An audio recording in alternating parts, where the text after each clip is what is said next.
Ikhlas itu susah. Ikhlas itu susah. Jadi ikhlas itu nggak di mulut sebenarnya. Itu sampai nyawa kita diambil oleh Allah Ta'ala itu terjaga keikhlasan itu. Rumit nih. Bukan rumit. Bukan rumit. Bismillahirrahmanirrahim. Assalamualaikum warahmatullahi wabarakatuh. Kita sapa dulu sedulur beriman dan Ustadz Danu fans di seluruh Indonesia dan dimanapun. Jangan lupa like, share, subscribe di channel ini untuk mengikuti kajian ilmu tauhid dan akhlak mulia Rasulullah SAW bersama Ustadz Danu. Silakan Pak Ustadz. Bismillahirrahmanirrahim. Assalamualaikum warahmatullahi wabarakatuh. Waalaikumsalam warahmatullahi wabarakatuh. Jadi kalau memang itu di medsos atau di TV itu ada orang-orang yang punya karakter seperti itu, ya jadi sebenarnya ya kita bisa belajar, bukan mau nyalain orang tersebut ya, bukan, tapi belajarnya gini, kalau dulu saya membantu dia, membantu dia dan berhasil dan dia tidak berterima kasih. Nah, kalau memang omongannya itu betul, dulu saya membantu dia, nah kan nanti yang dibantu tanya, kan dulu saya nggak minta bantuan. Nah, malah gitu jadinya bisa ya. Kan gitu. Iya. Kan saya nggak minta bantuan, kamu yang membantu saya. Lah saya, ya kalau saya nggak berterima kasih kan nggak apa-apa. Kalau dijawab gitu gimana coba? Iya juga ya Pak Ustadz. Tetapi di situ kan ada drama di hadapan Allah Ta'ala. Pada saat seseorang itu memberikan bantuan, apa yang dia cari dengan memberi bantuan kepada orang lain? Dia cari hanya menolong karena kasihan. Bisa jadi ya Pak Ustadz itu. Atau dia memang menolong karena Allah. Nah, ini. Ustadz, kalau tadi Ustadz waktu dia dulu menolong, taruhlah ikhlas, dicatat sebagai kebaikan. Kemudian sudah berpuluh-puluh tahun, catatan kebaikannya itu udah paling bawah lah istilahnya. Oleh malaikat raqib nih ceritanya kan. Tiba-tiba udah puluhan tahun diungkit lagi, ya kan? Itu kan berarti kan catatan yang di bawah diambil lagi tuh Ustaz, istilahnya seperti itu. Kemudian dicoret gitu kan? Apa demikian Ustaz? Insya Allah seperti itu. Makanya kalau kita itu melakukan sedekah atau infak, itu tidak boleh kita berkata kasar terhadap apa yang kita berikan kepada seseorang tersebut. Tidak boleh. Jadi itu berkata kasar tidak boleh, apalagi mengungkit, kemudian apalagi ada dengan emosi, dengan ingin orang yang kita bantu itu membantu kita lah, kan jadi lucu. Pamrih ya. Ada pamrih, makanya itu banyak sekali kesalahan di hadapan Allah Ta'ala. Makanya dulu saya pernah cerita, sampai kapan kita menjaga infak sedekah kita atau amal-amal baik kita yang kerjakan sampai kita dipanggil oleh Allah Ta'ala. Kita jaga. Makanya Jadi kalau catatan diserahkan istilahnya ada kesan seperti itu belum tentu aman. belum tentu aman loh. Orang itu kelihatan dia sholat dulu, bisa aja murtad kok. Nah, iya benar. Lah, gimana kan gitu. Jadi kita harus memahami catatan-catatan yang tidak baik yang diambil lagi kemudian di stip ya, kasarnya seperti itu, kemudian menghancurkan amal-amal soleh yang lain, itu juga jangan seperti itu. Nah, orang-orang yang melakukan hal tersebut bagaimana? Apakah dia melakukan pada saat membantu itu karena Allah atau tidak? Tidak juga. Benar. Nah, ini harus dipahami. Nah, makanya karena dia tidak karena Allah, nah ngomonglah dia. Pada saat itu dia pasti akan, kalau orang Jawa itu mengundat-undat namanya itu, jadi mengungkit lah istilahnya. Itu kan Ustadz yang saya bilang dari awal tadi, ada juga orang tua sama anak seperti itu juga. Yang ngungkit siapanya nih? Orang tua. Orang tuanya. Karena anaknya ini istilahnya bandel gitu, kesel nih orang tua. Ini anak nih dari dulu, dari kecil Udah dilahirkan gitu ya. dididik, habis jual sawah segala macem gitu kan, nggak tahu terima kasih sama orang tua, ngelawan sama orang tua gitu kan. Ya sama, itu nggak ikhlas. Nggak ikhlas, itu nggak ikhlas. Jadi nggak ikhlas yang mengajak Sujud kepada Allah Ta'ala itu malah begini, sini nak duduk. Kenapa kamu selalu ngelawan orang tua? Padahal dulu orang tua itu didik kamu itu baik-baik, kan itu ya. Sampai kamu sekolah, sampai pinter S2, S3 yang biayanya itu ratusan juta itu. Nah itu sampai jual tanah, jual ini. Apa kamu itu ya nggak melihat susah dan sedihnya orang tua? Nah itu didik, bukan tidak ikhlas. Itu namanya nasihat atau apa itu Pak Ya, itu Ustadz? didik namanya. Oh, mendidik. Agar mengerti. Tapi kalau dasar anak ini, nah itu tidak ikhlas jelas. Walaupun kalimatnya mirip, oh itu nggak ikhlas karena dia marah. emosi di situ, Ada marah di situ. Padahal kalau mamanya diberikan lagi, kenapa coba? Yang begitu itu tadi Ji, omongannya yang begitu. Oh dasar anak ini anu. Ini biasanya anak itu ndablek ya dia sendiri sebenarnya. Anak orang tuanya ya. Tapi saya balik. Kalau ada orang tua bilang, nak sini duduk, dikasih tahu. Nah biasanya anaknya malah nggak nakal loh itu. Nah ini hanya cerita aja. Kalau orang tuanya begitu dan dua-dua orang tuanya bapak ibunya begitu, anaknya nggak nakal. Didudukin duduk, dikasih tahu nangis gitu, minta maaf. Nah ini yang hebat malah orang tuanya sebenarnya. Iya, kasih tahu baik-baik nangis seperti itu. Jadi nanti itu kan juga mencoba nyari cara gimana. Mbok kamu itu kalau aku mintain tuh ini nanti dengerin dulu. Dengerin aja dulu. Nah tinggal betah-betahan ya. Betah nggak dengerinnya begitu? Tinggal betah-betahan sama setannya nih Pak Ustadz. Udah ada bocorannya dipanggil sini nah gitu. Nggak cuma sini nak, sini yuk. Gitu. Berani nggak tinggal gitu? Udah dikasih tuh. Iya.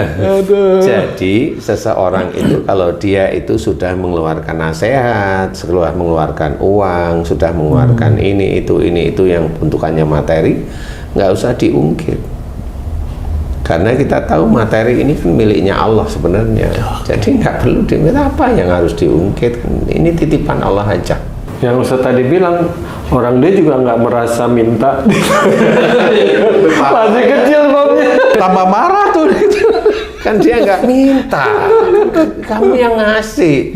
Kalau saya nggak berterima kasih kan nggak apa-apa kan gitu. Dasar nah kan marah jadinya ya. Jadi harus belajar seperti itu, harus belajar benar. Ya namanya ikhlas itu susah. Ikhlas itu susah. Jadi ikhlas itu nggak di mulut sebenarnya. Itu sampai nyawa kita diambil oleh Allah Ta'ala itu terjaga keikhlasan itu. Rumit nih. Bukan rumit. Ya emang teorinya seperti itu. Jadi Pak Ustadz gimana ya caranya supaya ikhlas itu betul-betul tertanam di dalam diri masing-masing kita. Ini kan kita nggak tahu ke depan apa yang akan terjadi. Ini belajar pertama itu adalah dengan makan dulu nih. Kalau kamu makan sehari 5 kali, dijadikan makan 2 kali, ikhlas nggak kamu? Itu dulu aja. Kalau secara teori mestinya nggak ikhlas ya Pak Ustadz ya. Karena biasanya 3 jadi 2 itu. Nah, kalau kamu teori aja nggak ikhlas, apalagi beneran kan gitu. Oh iya. Sebenarnya keikhlasan itu diawali dari tetap belajar agama dengan baik dan benar, kemudian juga diamalkan. Gimana maksudnya? Gini loh sebenarnya. Istilahnya kalau kita itu sebagai manusia kita nih ya, kita itu tahu. Makanya kalau ibaratnya ikhlas itu diawali dari orang yang senang bersyukur kepada Allah Ta'ala. Atau bukan senang ya, orang yang selalu bersyukur kepada Allah Ta'ala atas nikmat dan karunia Allah. Nah, orang yang paham tentang rasa syukur inilah dia itu nanti paham tentang keikhlasan. Iya benar. Jadi apapun yang dia lakukan itu atas ini Allah, campur tangan Allah. Iya, kebaikan yang kita kerjakan itu sebenarnya atas campur tangan Allah, nggak mungkin dari kita. Berarti perang melawan hawa nafsu ini Pak Ya, Ustadz. bukan perang melawan hawa nafsu. Ya belajar dulu sehingga dia tahu bahwa apa yang saya kerjakan inilah Allah. Bukan kita merasa Allah, bukan. Ini pasti dari Allah kasih. Kalau sudah dari Allah kasih, berarti ini kan kita memberikan sebagian titipan Allah dari kita ini, kita kasihkan kepada orang lain.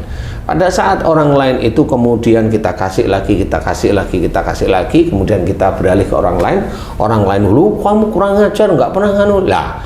Ya kita nggak perlu sakit hati yang seperti itu. Karena ini Allah. Nah, kalau umpama pada suatu ketika Allah menguji kita umpamanya ya, menguji orang yang tersebut yang dia belajar bahwa semua kebaikan yang saya berikan pada orang lain ini dituntun oleh Allah Ta'ala, berarti itu juga disyukuri. Nah, suatu ketika Allah menguji orang yang seperti ini dengan diturunkanlah rezekinya. Dia bagaimana memberikan? Tetap aja dia memberikan, cuma sebagiannya digunakan untuk keluarga karena dia punya keluarga, tetap memberikan walaupun tidak besar tapi memberikan. Dan di sini dinilai oleh Allah Ta'ala. Tetap husnuzon deh. Tetap husnuzon kepada Allah Ta'ala dengan keadaan. Nah, itulah dia mencoba mencoba memberikan sebagian hartanya yang kemarin itu besar dia berikan, sekarang sempit itu juga dia berikan kepada orang lain. Alladzina yunfikuna fis-sarai wad-dara. Nah, seperti itu. Jadi iya, dia memberikan pemberian dari Allah Ta'ala, menyedekahkan, infakkan dalam keadaan lapang maupun sempit itu dia berikan. Nah, di titik ini kan ketahuan kalau dia memberikan karena Allah tetap, walaupun sedikit karena Allah tetap lillahi ta'ala, dia tidak mencari kembalian uang yang besar dari apa yang dia berikan, dia mencari ridha Allah Ta'ala. Masuklah dia masuk ke arah muttaqin, masuk dia menjadi muttaqin. Sebenarnya di titik itulah orang itu nggak sadar bahwa Allah itu yang memasukkan dirinya itu ke dalam golongan orang-orang yang takwa, walaupun masih dalam takwa yang sedekah. Nah, di titik ini dia nggak akan, ya Allah kenapa orang yang dulu saya tolong, walaupun nggak ngomong di YouTube, nggak ngomong di TV, dia hanya diem, ya Allah kenapa orang-orang yang dulu saya bantu, saya tolong kok nggak nolong saya. Itu nggak boleh ngomong, walaupun dia ngomong sendiri nggak boleh. Itu tetap namanya gerundel kepada Allah Ta'ala, itu tetap namanya tidak ikhlas. Nah, dia tetap aja husnudon kepada Allah Ta'ala, tetap aja dia beri walaupun sedikit, dia beri walaupun sedikit. Nah, di titik-titik itulah sebenarnya orang tersebut dinilai oleh Allah Ta'ala takwa. Nah, makanya yang namanya ikhlas itu susah, tetapi harus kita lakukan. Awalnya adalah kita senantiasa bersyukur atas titipan Allah, baik karunia yang bentukannya tubuh kita ini, udara, kemudian tahap-tahap di tubuh, ya bisa buang air kecil, bisa BAB, bisa buang angin, bisa makan, bisa mendengar, itu kita syukuri setiap saatnya. Wong itu sejak kecil itu Allah sudah menitipkan, kenapa itu kita tidak syukuri? Nah, kita syukuri semuanya. Semua yang diberikan oleh Allah Ta'ala kita syukuri, walaupun itu tidak dalam bentuk harta, tapi itu harta yang paling tinggi itu yang malah itu. Insya Allah seperti itu. Tanpa harus mengharapkan nikmatnya itu ya Pak Ustadz, ya kan seperti Pak Ustadz sering sampaikan, kalau kita pandai bersyukur, Allah tambah nikmat. Nggak usah dipikir nikmat. Nggak usah dipikir, kerjain aja bersyukur. Kok pingin ditambah lagi? Udah tahu Allah itu tugasnya. Nggak usah kita pikir-pikir, kita ingin-ingin. Ya Allah, saya sudah ini nih. Kemana ini nikmat yang mau katanya Engkau mau memberi? Kamu plase lagi itu. Nah, dia itu sejak awal itu udah bertahun-tahun begitu, sejak awal dia bersedekah itu yang dia cari itu hanya tambahan sebenarnya. Jadi Allah sudah tahu. Belajarlah ikhlas apapun bentukannya. Nah, orang-orang yang seperti itu ya dia imannya kepada Allah Ta'ala kurang. Ya prihatin lah, tapi ya jangan, kalau kita mau belajar ya belajar jangan seperti itu ya. Karena ujian Allah itu macam-macam ya, bisa dari orang tua kita diambil oleh Allah Ta'ala itu diuji, bisa dari sesuatu yang kita senangi diuji, diambil oleh Allah Ta'ala yang kita senangi itu tetap diuji. Banyak hal ujian-ujian yang kalau kita pikirkan itu kadang-kadang saya nggak mau kalau diuji yang seperti itu, kan begitu ya. Boleh, tapi sebelumnya adalah taubatlah dari apa yang kamu kerjakan dulu. Boleh, saya kasih jalan alternatifnya, taubatlah dengan apa yang kamu kerjakan dulu. Taubat setiap saatnya, setiap waktu. Kamu seorang Islam, taubatlah dan jangan lakukan lagi. Nah, itu baru mudah-mudahan ujiannya yang nggak terlalu berat. Amin. Insya Allah seperti itu. Mudah-mudahan ini kita bisa memahami sehingga paham bahwa ikhlas itu sulit. Ikhlas itu sulit. Ya, kalau kita sholat aja sedang sholat di musola di masjid itu ada yang nonton saya nggak, masih aja punya pikiran seperti itu. Nonton saya. Ya ada lah seperti itu. Saya kalau sholat harus jadi imam, ya ada orang-orang seperti itu ya. Benar, jadi ya begitulah ya, keikhlas itu sulit sebenarnya. Itu berkecamuk di dalam hati setiap manusia, khususnya ya orang Islam itu ya seperti itu. Ya, makanya kita harus hati-hati. Belajar ikhlas itu sulit. Belajarlah dengan baik sehingga keikhlasan demi keikhlasan itu bisa tercatat benaran di hadapan Allah Ta'ala. Mulut itu harus belajar untuk diam pada saat kita melakukan sesuatu kebaikan. Nah, mudah-mudahan dengan seperti itu Allah bisa menggolongkan kita termasuk ikhlas di dalam mengerjakan kehidupan kita sehari-hari sebagai seorang, tugas kita sebagai seorang Islam. Insya Allah. Amin ya rabbal alamin. Wallahu a'lam.